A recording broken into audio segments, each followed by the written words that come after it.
Hello, everybody. This is Terry Stephenson, YouTube channel that I'm really thankful for everybody. The amount of subscribers is unbelievable, and I want to thank each and everybody for the support. Couldn't do it without you. Going to do a book review, part 2 of Linda Thompson's book, A Thing Called Life. And we're only concerned about the Elvis part of the book, because, you know, she was married to Bruce Jenner and whoever else.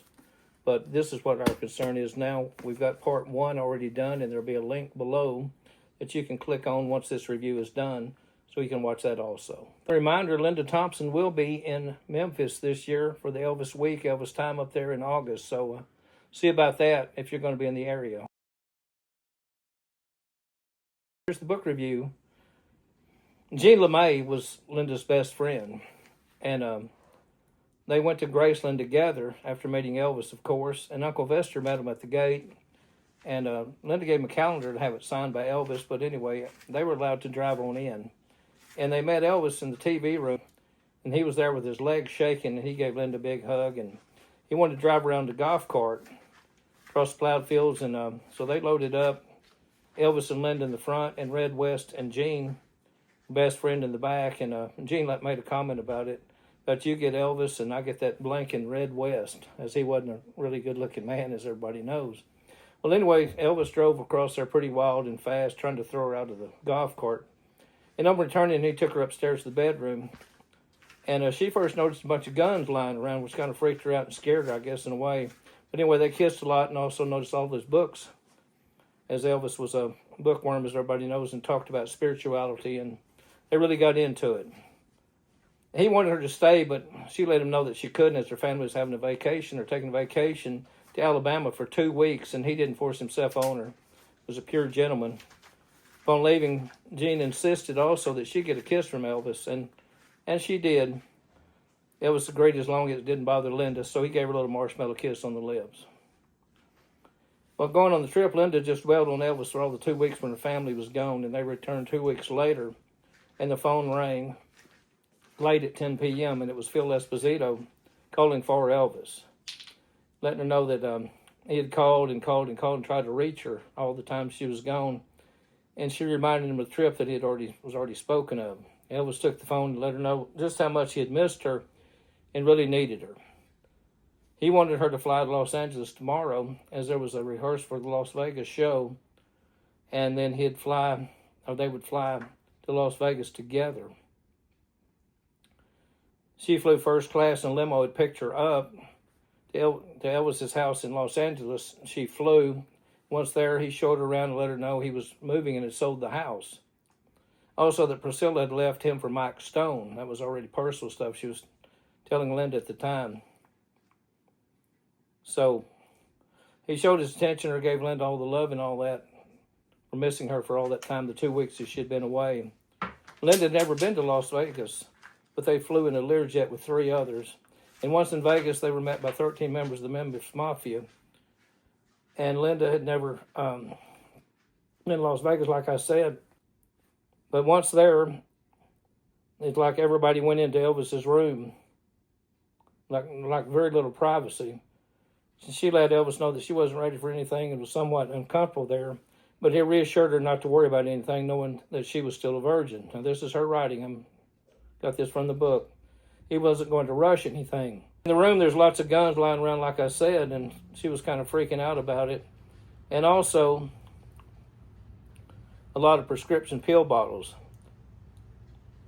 And one of the first days there, Elvis went out for about an hour and brought her back to some very extravagant rings, which she was very surprised at, since she had never received anything or had anything like that before. And as they got closer to develop together, they developed their own little baby talk language, which everyone's probably heard about, and discussed spirituality even more, as Elvis was trying to figure out why he was who he was, Elvis himself. He loved her feet so much that he called Charlie Hodge up to the room just to see her feet. Not really a fetish, she said, but Elvis was a button leg man. And she said Elvis made the comment, if I want tits in my face, I'll just throw a friggin' cow in bed with me. That's Elvis's quote from the book.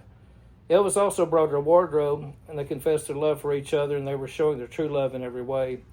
But he made it clear that he was a very jealous man and didn't want to hear anything about previous boyfriends or that she thought someone else was handsome even. She couldn't understand why he was so insecure about that. After the Vegas shows, he showed Linda how he needed her the most for security and love.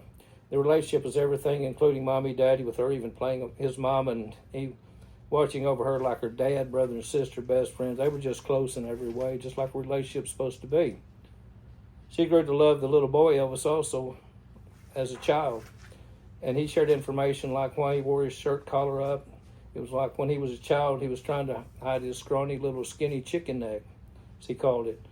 Sammy Davis Jr. was first offered the song in the ghetto, but he couldn't relate to it, so he had Mac Davis send it to Elvis, and that's where that song came about, that Elvis recording in the ghetto. Sammy Davis Jr. did cover it later, it says. Gladys had mentioned she wanted Elvis to marry a girl with brown eyes, so that meant something to Elvis since Linda had the brown eyes.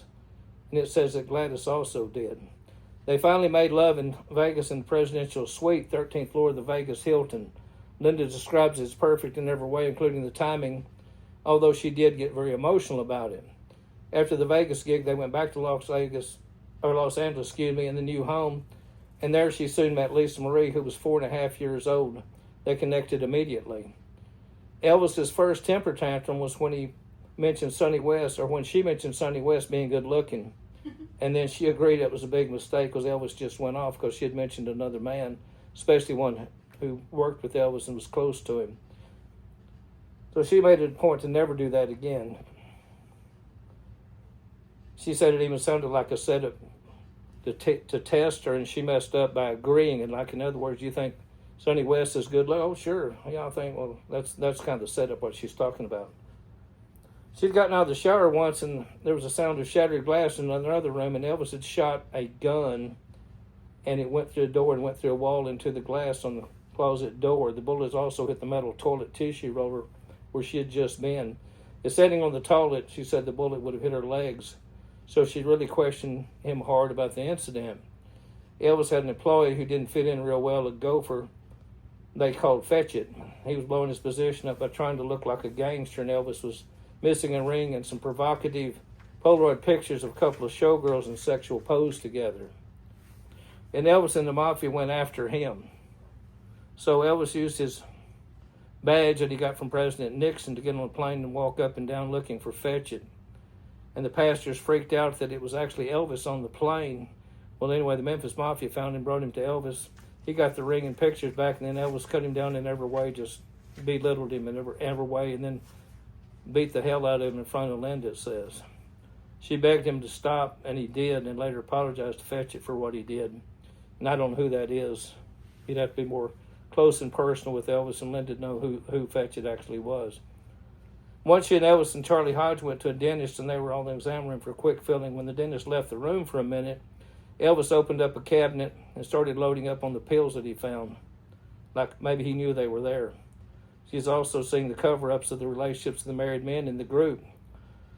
She didn't go back home to Memphis for 6 weeks, and when she got back, Elvis wanted to meet her parents, so he went to her home, and Linda convinced her mother how much Elvis really, really loved, or they loved each other.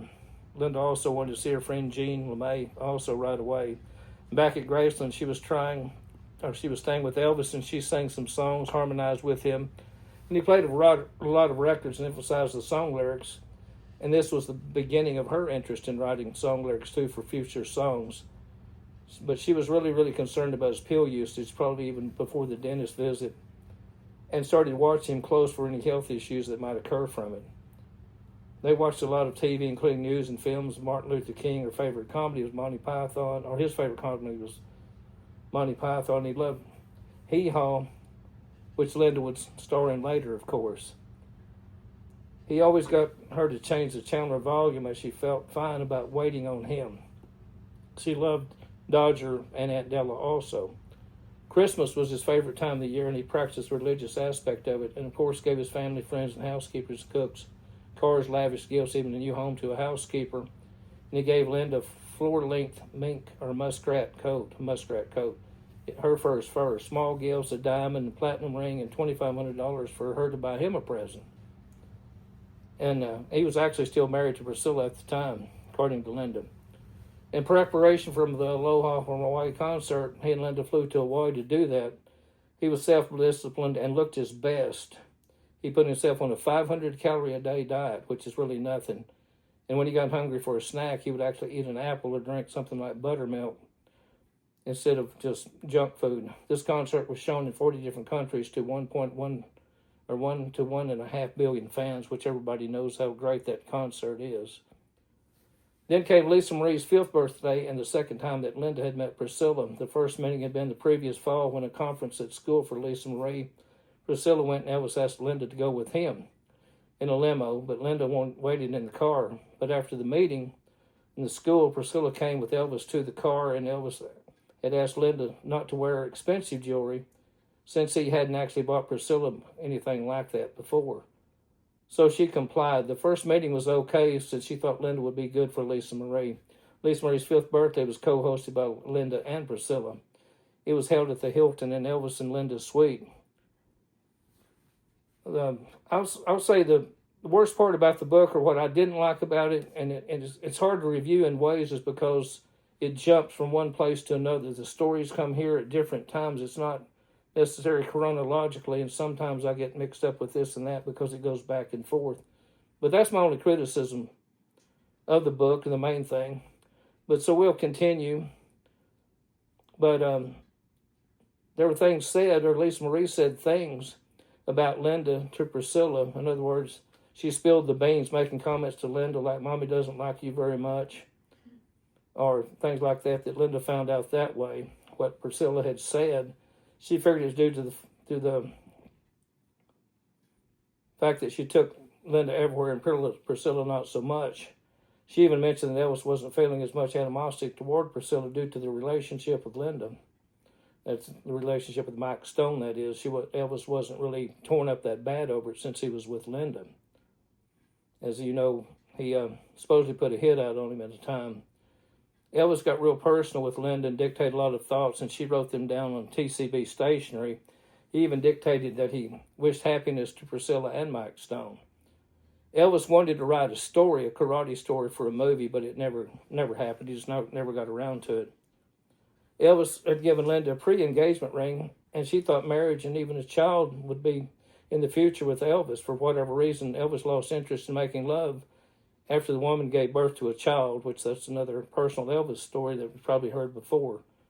Sometimes Elvis wanted her to cook for him. He made sure that he didn't go and get cook to do it, so he went ahead and got Linda to cook him bacon and eggs. And Elvis might even watch her from the stairs, so Linda once cooked a small breakfast, only 3 strips of bacon, 2 scrambled eggs, and a couple pieces of toast. So she brought that up to Elvis, and he questioned her, "What's that?" It was such a small amount of food. He wanted a lot of food. So she fixed a pound of bacon, 6 egg omelet, 5 or 6 pieces of toast. Now, he didn't eat all of it, but it was just the fact that he had grown up so poor that he wanted to see a lot of food on the table or on the plate, whether he was going to eat it or not. It just shows that he had succeeded, that it wasn't back to the old days of poverty. And he also would not wear blue jeans, as a reminder also, which we've heard that story. He had to have his peanut butter and banana sandwich done the way he wanted, and also Linda included his recipe in the book, even though I've seen other ways it was prepared in videos, so I'm not real sure about that. He said Elvis would kind of dance in bed with his food, legs moving while he ate, just for the pleasure of it. Linda wanted him on a good diet, so she ate fish and vegetables, hoping he would join with her with better eating, but he hated fish and wouldn't even allow it even cooked in Graceland. And he loved ice cream. He might eat a whole box of treats like ice cream sandwiches at one sitting after having her to bring 2 up at a time up to him, but he might finish the whole box off. And he would get mad if she tried to make him not overindulge in bad foods. Charlie Hodge was downstairs once, and he told her not to bring him any more ice cream, and Elvis overheard that, so he went off on Charlie over it. By the first year together, she was getting closer to Lisa Marie, but Elvis's behavior was getting more erratic, and that's kind of the topic of this part 2 of the book review, is how they were growing apart as Elvis' behavior was changing. He was slurring his speech at times, and By the first year together, she was getting even closer to Lisa Marie, like I mentioned, but his behavior was getting more erratic. He was slurring his speech at times. And when talking to her about karate, he was talking about how good he was with swords one time, and he took a huge samurai sword and swished it all around her body, just scaring the crap out of her. So she didn't want any more of that. But anyway, that shows that his behavior was changing. And he also started asking her to give him B12 shots in his butt, and she noticed his cheeks of his butt had already gotten scar tissue from the previous shots he had taken. She ends this chapter mentioning his struggles and how he's dealing with and looking ahead. She knows that things are about to get worse in their relationship. So she puts poems at the end of her chapter. Each chapter has a poem or song lyrics and that sort of thing to accent each writing, and her words are really good. And she did become a great songwriter later. She had written personal poems to Elvis, and he loved them and wanted them to set to music, which she said no, but the songs were recorded later, but Elvis didn't do them, but he was willing to do them, which would have helped her out tremendously in the success of songwriting, and also she would have been receiving royalties from now on over those Elvis cuts, which weren't done. After being together for about a year, Elvis flew to Los Angeles without her, and of course that made her uneasy and suspicious. She was also worried since she was not there to take care of him. And she used to lie awake and listen to his breathing to make sure he was okay, and she was worried about his use of sleeping pills. He seemed to have trouble breathing once, and she woke him up and he was having trouble. So she called Vernon, and they called an ambulance, and he was admitted to the hospital. It was documented as pneumonia, regardless of the diagnosis. And he went by the name of John to hide his identity of being in the hospital. He hated the food there and had his group bring him some home-cooked food from Graceland, and some of his entourage stayed at the hospital just in case he needed something. Linda was also admitted there just so she could stay in the room with him. And they watched TV, including a nursery show about babies, and he mentioned to her that he wanted a son. And he was healthier at the hospital during his stay, and he was also joking more and in better spirits. Over a couple of weeks, he was released, so he was there for a while. He was released, and she was relieved and hoping he would stay clean after the stay. Her birthday was coming up, and she wanted to get something special for him, but only had a credit card from him with unlimited amount, and she wasn't going to go on a big shopping spree at any time, but she designed a cross on paper that she wanted to get for him, and it would be made by Elvis's jeweler, Lowell Hayes. She asked Elvis if it was okay to spend a lot on the gift, and she teased him about it costing $25,000 to see his reaction, but it was actually only $8,000, and he loved it. Said it was the best present he'd ever received. And says that it's on display in Graceland. In early 1974, he went back to 2 shows a night in Las Vegas, and he was back to taking pills. So many celebrities came backstage to meet him and see him, like Muhammad Ali, Bob Hope, Raquel Welch, Barbara Stanwyck, who had co-starred in Roustabout with him. And he sang gospel late sometimes with Cass Elliot, and Margaret also visited. They loved going to see Tom Jones, as he was Elvis's friend, and Elvis was also a big fan of him. And when she first met Tom Jones, Elvis had her wear a very sexy outfit to show her off. But some time had passed, and now she was in a relationship with Elvis, and they went to see Tom again, and she dressed the same sexy way, and Elvis was very upset about it. Said she now belonged to him and not for everyone else to drool over. At one of the Las Vegas shows, some really attractive lady has her eyes on Elvis, and she even went up to the stage during the show and grabbed him around the neck and would not let go. But she was pulled loose and drug out, and her dress came up and all this, and she didn't have any panties on. She'd probably already thrown him to Elvis. Anyway, Linda was okay with the show when he sang Can't Help Falling in Love and gave the girls the scarves and kissed them, but after the show, she wouldn't kiss him until he brushed his teeth and gargled and cleaned his lips off. She talked a lot about his loneliness here also, and how the fans didn't know the real Elvis. Said he had been true to her longer than anyone, but she felt they were growing apart even more, which she knew what was happening. It happened with that trip to Los Angeles alone is what happened there. But anyway, he said that he'd been true to her longer than anyone again, but but they were growing even more apart. He mentioned The Prophet, the book about space and our togetherness, which she took it as suggesting infidelity, and she became angry since she had given her virginity to him. After 18 months, she knew that infidelity would harm their relationship, but after he went to Los Angeles, like I said, that's when she became very suspicious.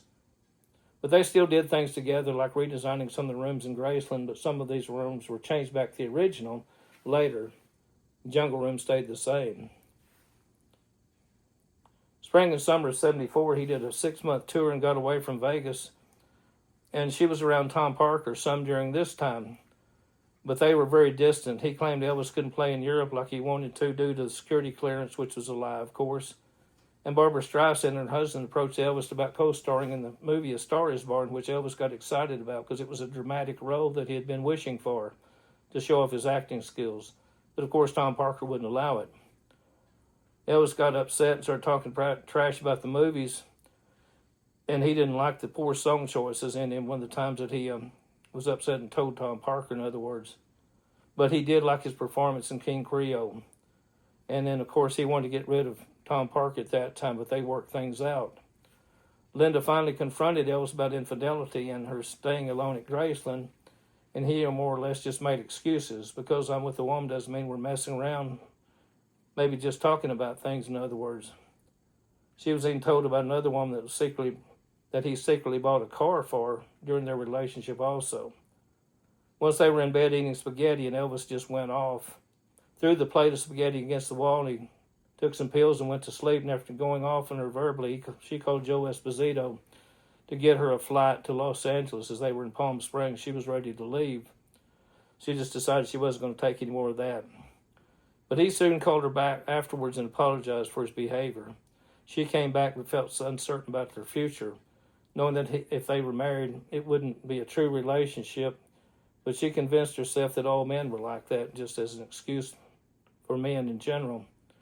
But they still had fun together at times, like when he went to a pet store after dark and bought a dozen little puppies. They drove away with all of them in the car, and he gave them to family and friends. And he named the one he kept character from a movie, but the name came out vulgar when calling the dog, so I won't mention here. You can read the book and find out. They went to the Memphian Theater at night again, like where they first met, but the oddest thing was that some of the group and Elvis went inside of a funeral home once to check things out while she stayed in the car, which is pretty strange also. He bought her a sports car, a Ford Pantera, but before giving it to her, he drove around and decided it was too fast for her, decided not to give it to her. So one time, he was in the car and it wouldn't start, and they were going to ride in it, and Elvis went off, got his gun, and after she was out of the way, he shot the car 5 times. And right after that, someone got in the car and it cranked right up. But anyway, it says the car's in the museum now. 2 of the bullets holes are in the steering wheel and are still there, which we'll check that out again next time too, if the car is there. And he also shot a TV when Robert Goulet was on. Instead of changing the channel, just shot it out and asked for the TV to be replaced. At the Hilton in Vegas, she got in the elevator with him and another dozen of his group, including Lamar Fike, which everybody knows how big Lamar weighed, over 300 pounds. Well, anyway, the elevator got stuck between the 29th and 30th floor because of the weight in it. So they were beating and banging and yelling, and Red West and Rick Stanley came. They pried the door open, but it revealed that they were like 2 feet from the top, so there was just a gap there. But she could climb out with help from the group holding her up, her dress, and she wasn't wearing any panties. So anyway, there's a few others followed her out of the elevator. She mentioned Aunt Della and how she cussed real bad and also drank alcohol. Minnie Mae, Elvis's grandmother, dipped snuff, and she talked about having a lot of respect for Burden. Now you handle the books even with just a 5th grade education. She and Elvis just paid 50% of his income in taxes. Or she said that Elvis paid 50% of his income in taxes just not to have to worry about the IRS at all. He just paid that much in extra taxes. And he never would express his political views in public.